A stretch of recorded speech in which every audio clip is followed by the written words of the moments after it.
அஜித்குமாரின் வழக்கு சிபிஐக்கு மாற்றப்பட்ட நிலையில் தமிழக முதல்வருக்கு காவல்துறை மீது நம்பிக்கை இல்லையா என சீமான் கேள்வி எழுப்பியுள்ளார். சிவகங்கை மாவட்டம் மடப்புரத்தில் செய்தியாளர்களை சந்தித்த நாம் தமிழர் கட்சி தலைமை ஒருங்கிணைப்பாளர் சீமான், காவல்துறையினர் அடித்தே அஜித்குமாரின் உயிரை உடம்பிலிருந்து பிரித்துள்ளார்கள் என சாடினார். மேலும் அஜித்குமாரின் உயிரிழப்பிற்கு காரணமாக இருந்த அந்த உத்தரவை பிறப்பித்த மேல் அதிகாரி யார் என சீமான் கேள்வி எழுப்பினார்.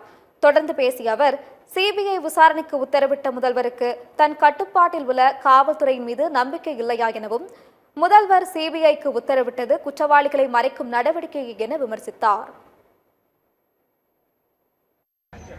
அடிச்சிருக்காங்க, செத்துருக்காரு தெரியுது. அப்ப உத்தரவு பிறப்பிச்சவன் யாரு, எதனால நடந்தா அதான் நடவடிக்கை எடுக்கணும். இதுல என்ன விசாரிக்க வேண்டிய தேவை என்ன இருக்கு? இல்ல என்ன நடந்ததுன்னு யாருக்கு தெரியல? இங்க நிக்கிற யாருக்கா தெரியலையா விசாரிக்கிறதுக்கு? சொல்லுங்க. நீ நடவடிக்கை எடுக்காம காலங்கடத்துறதுக்கு நீ ஏமாத்துற. இதுவரை எத்தனை வழக்கு சிபிஐக்கு மாற்றப்பட்டிருக்கு? அதனால என்ன நன்மை நடந்திருக்கு?